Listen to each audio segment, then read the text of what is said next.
Assalamualaikum warahmatullahi wabarakatuh. Bertemu lagi dengan Ayah Azam di channel Pecinta Emas.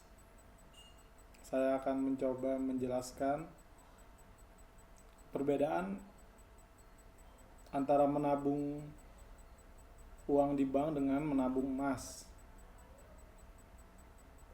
Menabung emas dalam bentuk fisik. Menabung uang di bank tuh kalian bebas mau nabung, ya pokoknya mau didepositoin kah, atau mau menabung biasa, atau kalian mau nabungnya juga di bawah bantal, di lemari, bebas-bebas saja. Terus bandingin di tahun-tahun selanjutnya,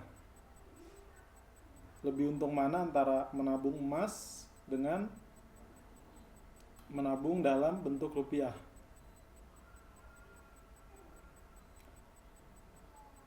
Dan yang saya baca artikel, kalau kita menabung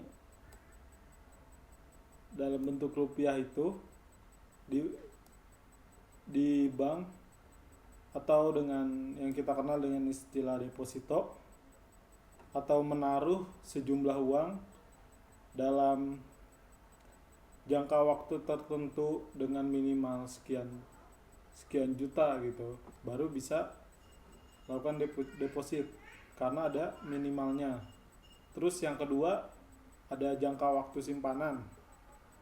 Yang ketiga, pencairan dananya. Jadi pencairan dananya ini jika dicairkan 6 bulan setelahnya, cuman kita ingin mengambil duit sebelum 6 bulan, maka akan mendapatkan potongan biaya lagi.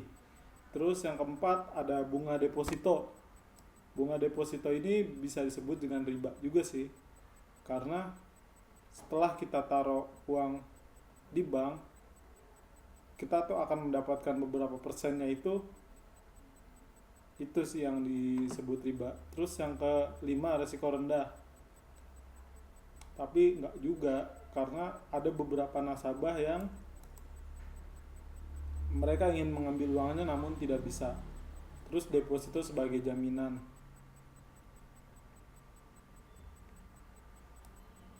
Mungkin beberapa dari kalian ada yang ingin mengambil langkah ini. Terus dan uang deposito ini sudah termasuk pajak. Perhitungan deposito per bank itu berbeda-beda perhitungannya. Nah, dan yang kedua, ada nasabah juga yang ingin mengambil uangnya namun mereka tidak bisa uang di bank, padahal itu uang mereka sendiri. Dan yang sedang viral ini adalah nasabah yang dia memiliki, yang kurang lebih dia memiliki deposito 75 miliar didepositokan ke bank, terus dia hanya ingin mencairkan 45 miliar, dan si bank hanya mampu mencairkan 640 juta rupiah. Nah, yang jadi pertanyaan tuh, uang 45 sampai dengan 75 miliarnya ini kemana uangnya? Seperti itu kira-kira kerugian kalau kita menaruh uang di bank. Cuman kalau kerugian jika kita memiliki emas batangan, ya kita harus menaruhnya itu dalam bentuk, pokoknya kalau ada brankas mending sebaiknya taruh di brankas. Dan emas juga bukan hanya investasi, dan beberapa pendapat banyak yang bilang emas itu investasi, dan ada juga yang sekedar mengoleksi, dan ada beberapa yang berniat memiliki emas itu karena ingin menabung. Dan saya sendiri condong pada pilihan yang terakhir, yaitu menabung emas. Menabung emas di sini kita mengeluarkan uang kita, misalkan untuk membeli yang seharga 10 gram. Pengalaman pribadi saya, setahun yang lalu saya beli yang seharga 10 gram itu masih 6,2 juta.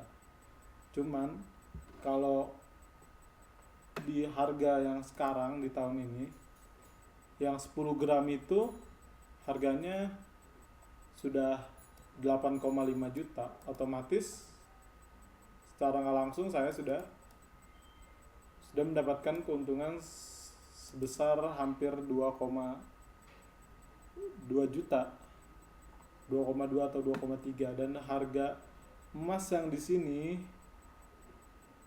tidak termasuk pajak.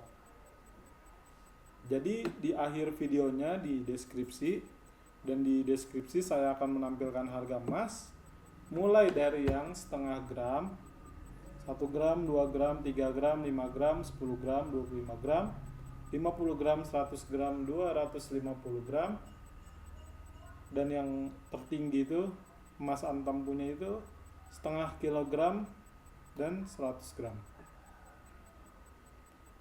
Dan tak lupa saya ucapkan terima kasih juga kepada para YouTuber senior yang telah menceritakan tentang emas. Ada yang pertama itu yang saya tahunya dari Emas Berlian Corporation, Ferry Aryan, Abioko, The Godfather, yang pertama kali membuat konten tentang emas, dan Mas Udin Petot, YouTuber Udin Petot. Ntar pokoknya di akhir videonya saya akan menampilkan nama-nama YouTuber senior.